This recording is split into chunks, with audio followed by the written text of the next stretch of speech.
pa1 pacho. Zvino Petro naJohani vakakwira kutemberi nenguva yokunyengetera yepfumbamwe. Zvino mumwe murume waikamhina kubva padumbu ramai vake wakanga achitakurwa. Vaimuisa zuva rimwe nerimwe pamukova wetemberi. Wainzi wakanaka kuti akumbire zipo kuna vakaipinda mutemberi. Iye wakati uchivaona Petro naJohani voda kupinda mutemberi, akakumbira kuti apiwe chipo. Zvino Petro akamutarisa naJohani wakati titarire. Akavatarira achiti ndikapiwa chinhu navo, achiti ndichapiwa chinhu navo. Asi Petro akati sirivheri ndarama handina, asi chandinacho ndinokupa. Nezita raJesu weNazareta chifamba. Akamubata ruoko rworudyi akamusimudza. Pakarepo tsoka dzake nezviziso zvetsoka dzake zvakasimba akavazuka akamira ndokufamba.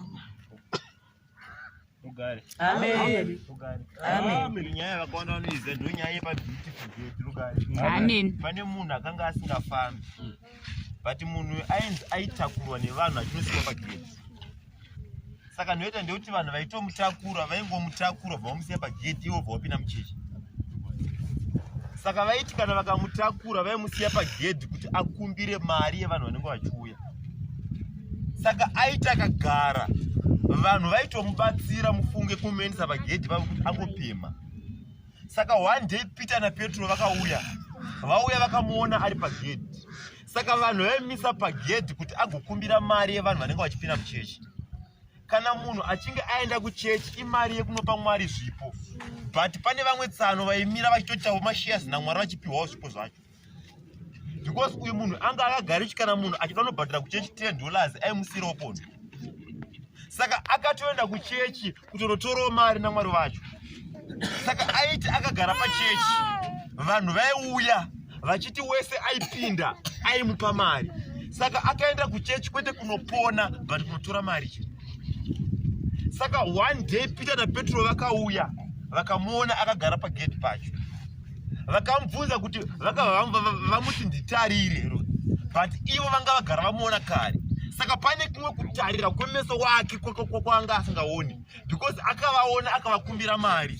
Ivo vauta kuti titarise, asi agara atarisa but anga avaona sevanhu vanoda kumupa mari. Saka uyu kuti agofamba akange anyimwa mari yaida. Why boys pagedhi apa aingomira kuzotora mari. Saka vanhu vaitomubatsira, pane vaimubatsira kunomusiya pagedhi racho vopinda muchechi. Saka pane vamwe vanhu vanogona kungokubatsira vonokusiya pagedhi ivo vononamata uri panze. Why boys uyu munhu problem yake means kuti anenge akatombonamata kare, akaona kuti kunamata hakubatsire but kutogara pagedhi ndichipiwa mari kutobatsira. Saka anga akuenda kuchechi not kunobatsirwa but anga akuenda kunotora mari yacho. Saka kuchechi unogona kungoenda kuzotora mari yacho.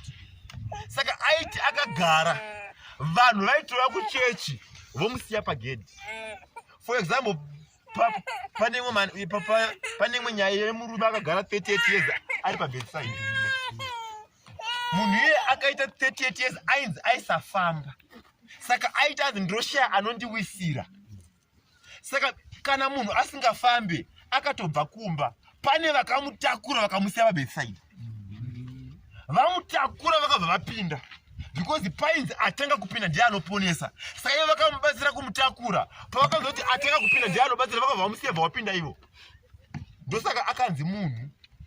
Vakamutakura vanomusiya paside nebedside racho vamutakura, because pane mutemo wepo unonzi atanga kupinda.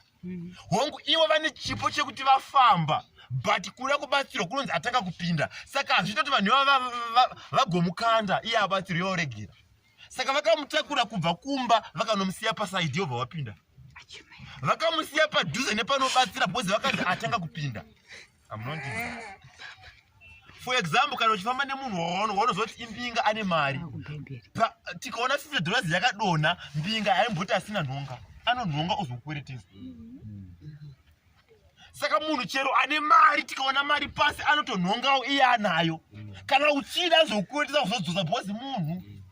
ndosaka paGenesis 3 Mwari akati kuna Adamu paakadya muchero wekuziva akabva ati munhu kana akaziva anofanana nenu. Saka rega ndimbudise mugadheni umumu asati adya muchero wekuti agorarama nekusingaperi. Saka kuti Mwari wacho haadi kuti munhu aitonge iye. Saka ukaona watadzirwa nemunhu munhu waibhozi munhu akadzingwa mugadheni nekuti Mwari vaziva kuti avagofanana nemunhu. Because dai vakamusiya munhu arimo aidya muchero wekuti asafe utonge Mwari wacho. Saka Mwari ane jirasi rekuti munhu haafani kufanana naiye. Ndosaka kuti kana munhu aiti mubhaibheri vaiti kana vakabatsira munhu vaisamusiya panoponesa vaimusiya padhuze nepanoponesa noti munhu kumba kwako kana upfu ukapera ukanokorera munhu haakupe mari utenga but anokupimira umusiwoyo nekuti munhu anokuraramisa but haakupe zvinoraramisa munhu. Pane time yekuti munhu anogona kungokupa hupfu but kana kubasa kwako kuchinzi kurudiwa munhu anoshanda haambokupinza anongoda ngokuraramisa asingakupe zvinoraramisa zvacho. Why because pa beautiful gate munhu aiuya every day hanzi aiuya akatakurwa nevanhu. Achakurwa nevanhu vebva vanomusiya pageti vomopinda muchechi rugare. Paakazopinda muchechi paakabatsirwa naPeter apinda muchechi vaimutekura vacho vakashamisika kuti uyu munhu akufamba mberi vaingoda kungomubatsira chete vomusiya pageti vopinda mukati. Saka munhu ane help yake yaanopa but help yacho anoda kungoramba achingokupa kuti uzomupawo. Why? Because munhu aitakura munhu achinomusiya pageti. Saka munhu iye aitoti akatobvunza kuti ndine vanhu vanondibatsira vanhu vaMwari vanondibatsira asingazoti vanhu havarungomurera nedambudziko rake because aenda kuchechi odzoka asingafambi. Waibvunza vanhu vaimubatsira vomusiya panze. Semunhu asingagoni kufamba haakwanisi kupinda muchechi aisiwa panze. Saka kana ukada kurilaya nemunhu munhu anokusiya panze iwopinda. Waibvunza vainomusiya pageti vamusiya pageti iwopinda. Pabhekisaidha munhu akasiyiwa pasaidi pemvura nevanhu vakapinda. Iye chakaita ako 38 years haagoni kufamba ari kushaya anomuwisira but kubva kumba abva nevanhu. Saka munhu ane time yekuti anokutakura okusiya pekufunga kuti waakupona but anokusiya panze chinokumbira. Iye opinda mune zvakanaka nekuti munhu ndosaka akapasanurwa. Even Moses aitaura naMwari pane paaitotadza nekuti munhu ukavhura padhidoniyo pane Moses paakatanzi musapfimbe vanhu vekure iye akapfimba. Vana Miriamu vakamutuka ukaita maperembudzi Mwari akati hongu munhu waMwari uyu atadza but maisafana kumutsiura zvakadaro. Minisati nekuda kweiko munhu. Saka pamwe ukarilaya nemunhu munhu anokusiya pagedhi rebeautiful gate iye opinda beautiful gate macho. Because Peter paakazouya akati nditari because vaimusiya pavo kuti agotora mari yeti kuchechi akutorwe mari. Dambudziko rakagara akaona dambudziko rari the best kuenda kutoka ndakutoita mari nedambudziko racho. Because vanhu vainzwa nekuti afambika munhu asingafambi anofanira kunamata kuti zvipere but akatanga kuita mari nedambudziko racho ringa ragara. Pane dzimwe time dzekuti pane pauda chidyo chanyewo kana wombona wadai so zvikaramba ufanira kuita zvimwe. Ngoti David haasi munhu anoramba asi dai David ari munhu wemakore anawo airamba because David pairwa naGoriati Mwari vakamuzeza vakati tsano munoziva zvekuti kuti muwine panyaya dzenyu munonamata but hapana domba. Pane pamwe pekuti habachada prayer pangoda dombo. Ukaramba uri kuprayer uchirwa naGoriati anokurova uchinamata unofa uri munyasha. Kana una Goriati unofa uchinamata uri munyasha macho. Why? Because wasiwa pagedhi iwo akapinda mugedhi. Vanhu vanokusiya panhu pekuti panorumafadza but havakupinze chaimo chaimo vanokusiya pagedhi chete. Saka zvakuda kuti uchiona kuti hongu panapa ndiri kutora mari but dambudziko ranga ari ndikutora mari. Why? Because pakauya Peter akati nditarise iye bva atarisa akasonza maoko achida kupuwa mari. Zvikanzi hatina mari yatinokupa akabatikana. Because pakatochinzi hatina mari yatinokupa iye ari kupuwa nevamwe akabatikana akati ava vanhu havasi vaMwari manje. Why? Because vanhu chaivo vaimupa mari but pakauya vanhu vaMwari vakamunyima mari. Saka akasvika panguva yekuti ava vasi vamwari variwo vamwari vacho. Why? Because vamunyima zvaari kuda. Zvaari kuda chaizvo zvekuti afambe, but akaita nguva asingafambe, asina basa nazvo, akuda kutora mari nekusafamba kwacho. Wongoti asvika panyama akukumbira mari, akunyimwa mari yacho, akatobatikana. Kuti ava vanhu ava havasiriwo vamwari. Ndo vanhu vaSatani manje. Because pana vanhu kuita zvemari, but havava kuti handina mari yacho. Pane dzimwe time dzekuti unonyimwa zvauri kuda, wofunga kuti haasi mwari wacho. Why? Because vanhu vamwari vakashoita hatina mari. Vanhu vemunyika vaiva nayo. Saka akasvika panguva yekuti akamaka vanhu vamwari, akada vanhu vasiri vamwari. Why? Because vanhu vasiri vamwari vaimusira mari vachipinda mugedhi. Vamwari vacho vakumunyima mari yacho, vakuti hatina God musiri. Saka pane pekuti kana mwari wacho auya life inotooma. Why? Because zvawaimboona uri kunyika uko ukauzwani. Zviro kwazvo. Because achida mari yacho akaishaya nevanhu vamwari. Vanhu vairepresenta Mwari, madisciples acho akati hatina mari, iye achida mari. Zvekuti akatopupura kuvamwe kuti nhasi pazouya vanhu vaSatani mari. Havasi kuti handifambi. Pamunhu asingafambira vakati mari yekukupa hatina. Unoenda kuchechi wobva wenyimwa zvauri kuda zvacho. Wofunga kuti hauko. Why? Because vanhu vamwari havana mari. PaBeautiful Gate ndakagarira kuti ndigopuwa mari, vamwari vacho havana mufundi. Why? Because iwe waimbopuwa mari uchirarama nemari, but kana ropafadzo yakuuya unonyimwa zvawambopiwa. Wofunga kuti pamwe pacho unogona kutorega kutonamata kwacho. Why? Because wanyimwa zvaunoda. Anyona zvanzi mari yekupa hatina, but pane zvatinokupa nezita raJesu zviri zvemari. Amen. Akabva anzi simuka ufambe. Pakunzi simuka ufambe kwacho akabva amubata ruoko kumusimudza. Why? Because pakuda kuti munhu achisimudzwa, because vamwe vaimupa mari vachimusiya aripo. Pakauya asina kumupa mari bvaamutakura. Vhangeri iroro rakamubhohwa. Why? Because apa asiyiwa nevapinda muchechi kuti agotora mari sechirema. But pakazoparikwa vhangeri rekuti mari hatina mufungi. Vhangeri iroro rakamubata. Why? Because ndo zvaakagarira. Pane pekuti unozwa mashoko ausingade but ariwo ane ropafadzo. Zviro kwazvo. Because Mwari anobatsira mari nemabatsiro ake kuti hatinoda isusu. Iri rako here kuda kuti kana vanhu vachipinda muBeautiful Gate vakupe mari. Aiwa unopuwa mari but ari kusiya chifambo. Vanokupa zvekuti urarame, havakupe zvinoraramisa.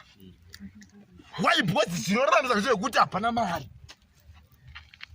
Asi zvisingararamisa ndezvekuti mari. Saka aipuwa mari pagedhi. Hongu mari iyi yainzi yaida kupuwa Mwari mukati, but iye aitanga atora. Sometimes aitotora rimwe dambudziko because aitoshotisa Mwari wacho. Because kana munhu achienda kuchechi ane mari anopa zvipoka, but maitanga mapatsano ari pagedha. Vanhu vakasiya munhu pagedhi kuti aite mari, ivo vachipinda mugedhi kunotora nyasha. Pane asiwa pagedhi vaitoti vapedza kunamatiro vanamata vaita vainomutora pagedhi. Saka blessing yemunhu sometimes ndeye kukusiya pagedhi, iye opinda achiza kuchechi kwako kuchinakidza zvisingaiti, akusiya pagedhi. Akuchikuparidza zvataurwa ukoko, akuchikuudza abuda because wakusiya pagedhi. Unosiyiwa pagedhi nemunhu opinda. Munhu akasiyiwa pabedside abva akatakurwa nemunhu.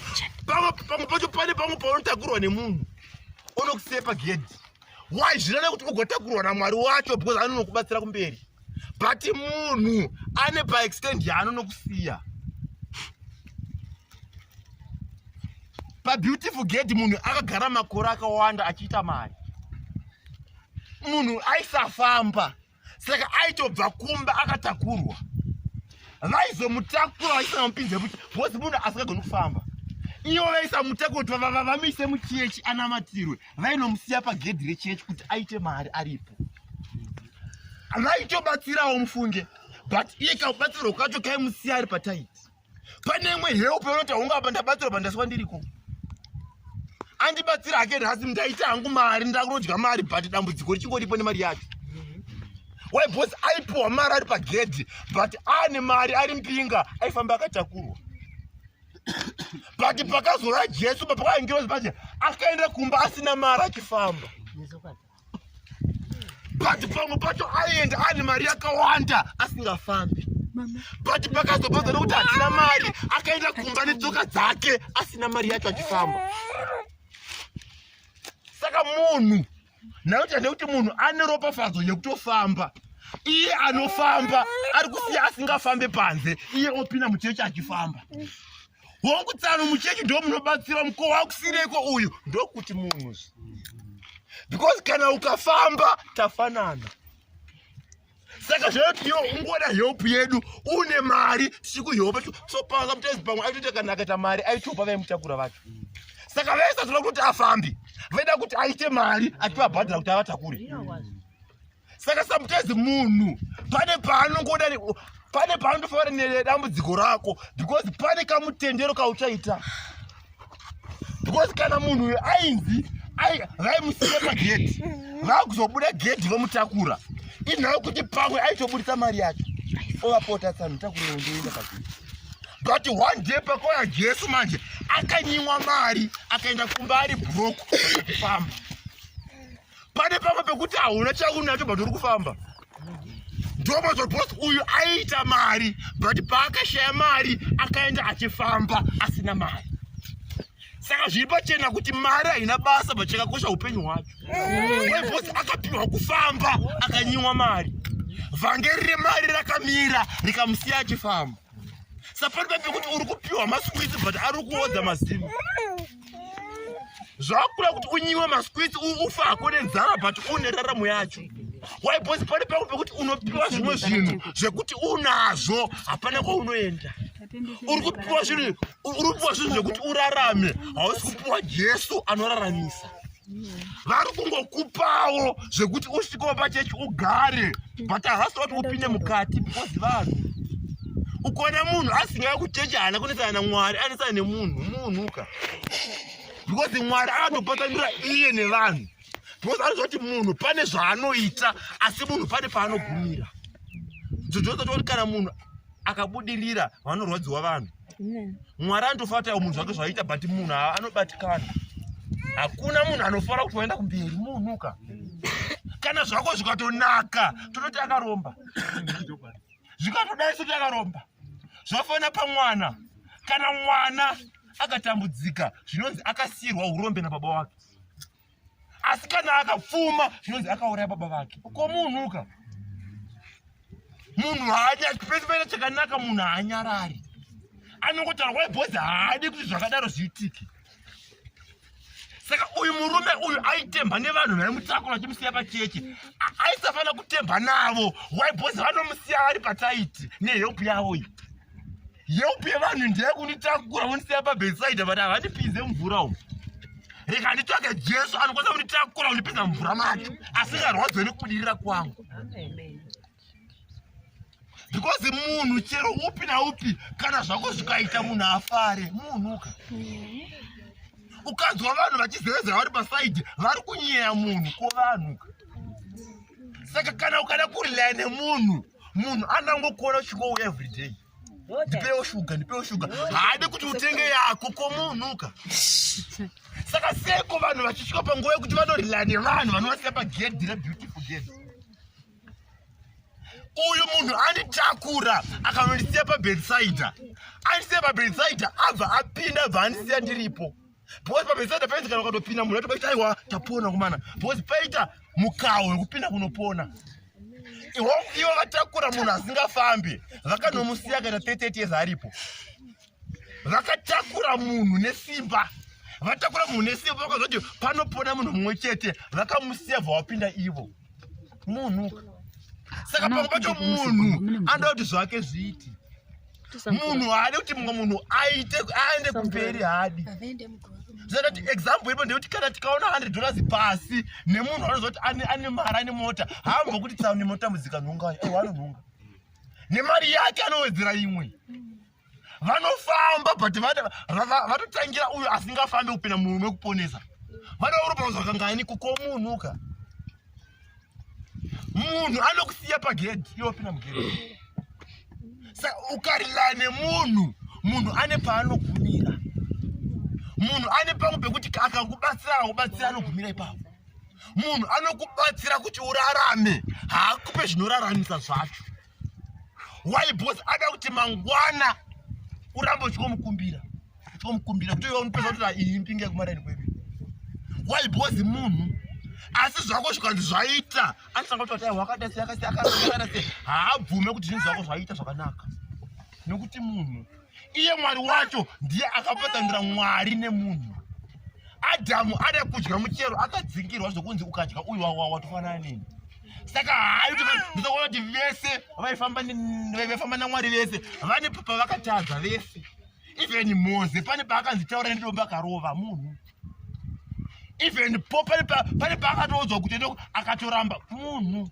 Jona akaramba kuenda kwakanzi aende because munhu saka ukada kurilana munhu ane paaitotadza why because ndokuradza kana munhu akagona asi munhu takutomunamata mufungi asikakutadza kandokandotisa munamati saka munhu anotadza samaona Jesu papa nepresence hall of the holies yekunzi zvainzi munhu mutsvene aipindamo nenhamo dzevanhu saka maiti indopropaza chiya handifambe ndese meuza kumunhu wani munhu oenda mutemberi oenda kuseri kwanzi kuhall of the holies onotaura namwari ariko ouya achikupa result saka Jesu akufa ari pamuchinjikwa paakati salamate hall of the holies yakadamuka nepakati kureiko zvinoti hapana mutsvene pano hapana enda kuhall of holies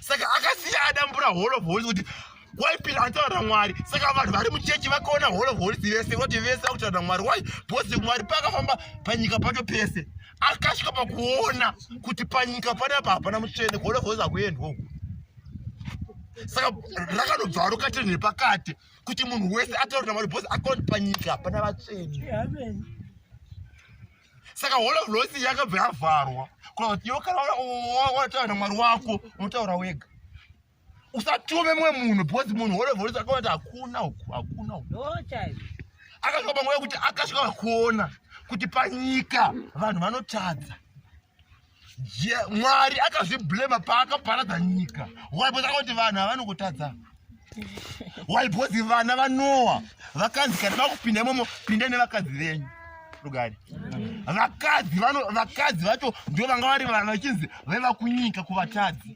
vavapindamo saka nyika payakazara vatadzi mwari akabva aparadza nyika nemvura akazoti handichafi ndakapadza waibosi panyika hapatombora kana vatsvene even noa uyu koyo anotadza uyu saka akabva ati handichaparadze nyika waibosi ndikapadza nyika panoshaya munhu bosi munhu saka hall of holies yakapwanywa kureva kuti kana ari mwari wako waakutaura wega kana yekutakurwa kuenda pabeautiful gate pakuda vanofamba vega hapana anoti ndikushaya anondiwisira pakuda anozviwisira waibosi munhu anokusiya uripo kana panzi panotanga munhu anofamba anosiya asingafambi waibosi mutumwa asatauya vaitotaura nyaya neuya isafamba saka vaisambadza bosi vaishayisano vekutaura nawo nyaya saka munhu ane paanogumira munhu ane stage yake yekuti anotyavo saka ukarilana nemunhu asebho munhu ndiye anoomesera mumwe munhu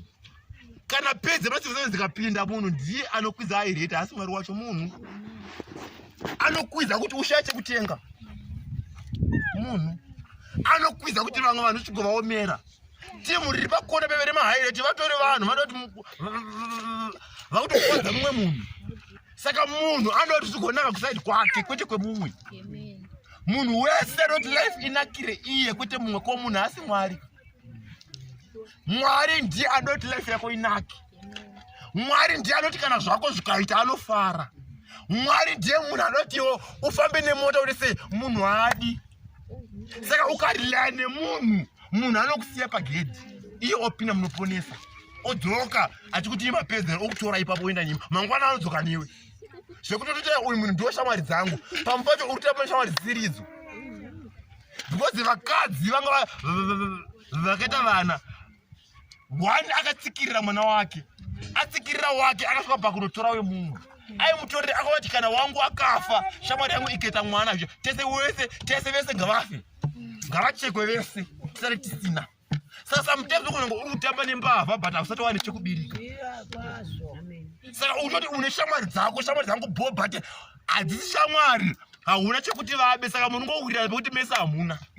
Pane shamwari dzekuti muri kuwirira kuti mese hamuna mari. Kana pakati ane mari shamwari yacho yakanotaura zvese taigwa akaromba akati munhuka munhu anoti life yedu irambe yakangooma. Saka chitsvaka Jesu kuti anokupinza mutemberi kwete pagedhi. Because vanapinda pamapurisa vakati simuka kwete uende kumba, simuka tipinde muchechi. Tina mari takuba but tinongoti tanopindawo muchechi. Mamakadzi amupinde mugara pagedhi nemunhu. Munhu ndiye akati vaimi zvenyina hamufana kupinda muchechi gare apo ndipowa mari. But Jesu wacho auya akati aiwa ngatipinde muchechi pasina hedu mari atakupai. Sapani papekuti uri kuenda nemari inokufadza. Waenda wakabata mari zvanakidza but hausi kufamba. Nemari yako ikawanda wakatakurwa mufungi. Saka zvakuda kuti unotaiwa reka ndishaya mari yacho ndichifamba. Zvakanaka ndezvipiko kuti ufambe wega pane kuti utakurwe uri mpinga. Ndiyo pazakauya zakamunyima humpinga vazamupa mwari wacho bva afamba. Saka takuda vanhu kuti vagorumba naJesu wacho anopa kwete vanhu vanopa. Waibozi munhu anokusiya pagedhi. Amen. Ane simba rose ndiamure iwo Jesu mwari